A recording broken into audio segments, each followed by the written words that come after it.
ज्येष्ठराजं ब्रह्मणां ब्रह्मणस्पत आनः शृण्वन्नोतिभिः सीदसादनम् ॐ महागणपतये नमः।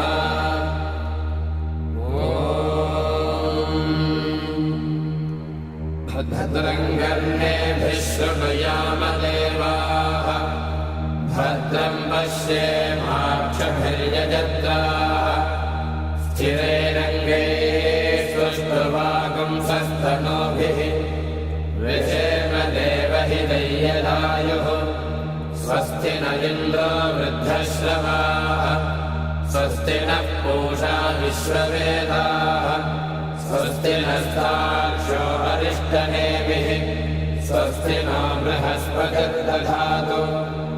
ॐ शान्तिः शान्तिः शान्तिः। अथ गणेशाथर्वशीर्षं व्याख्यास्यामः। ॐ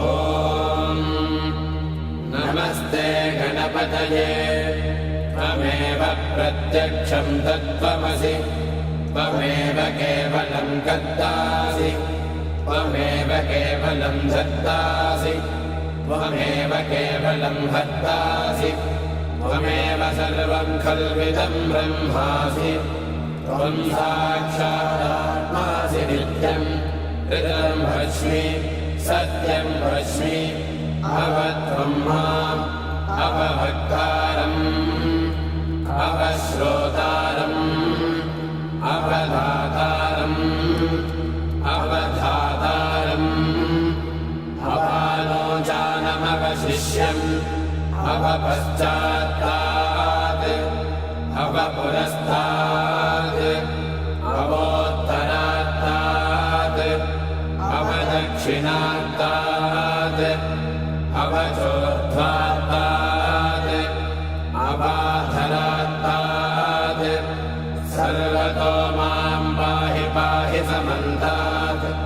त्वं वाङ्मयस्त्वं चिन्मयः त्वमानन्दमयस्त्वं ब्रह्ममयः त्वं सच्चिदानन्दाद्वितीयोऽसि त्वं प्रत्यक्षं ब्रह्मासि त्वं ज्ञानमयो विज्ञानमयोऽसि सर्वं जगदिदं त्वत्तो जायते सर्वं जगदिदं त्वत्तस्तिष्ठति सर्वं जगदिदं त्वयि लयमेष्यति सर्वं जगदिदं त्वयि प्रत्येति त्वं भूमिरापो नलो निलो नभः त्वं चत्वारि वाक्पदानि त्वं गुणत्रयातीतः त्वमवस्थात्रयातीतः त्वं देहत्रयातीतः त्वं कालत्रयातीतः त्वं मूलाधारस्थितोऽसि नित्यं त्वं शक्तित्रयात्मकः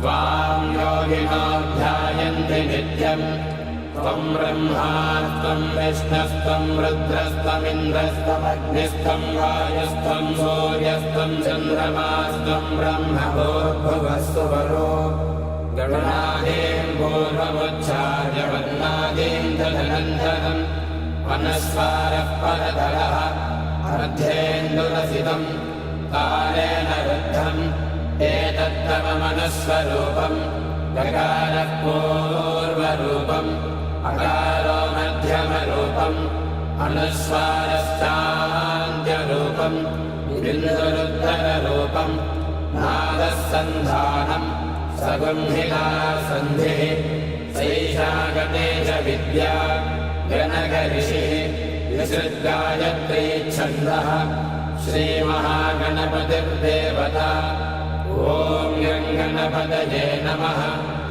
एकदन्ताय विद्महे वक्रतुण्डाय धीमहि तन्नो दन्तिः प्रचोदयात्।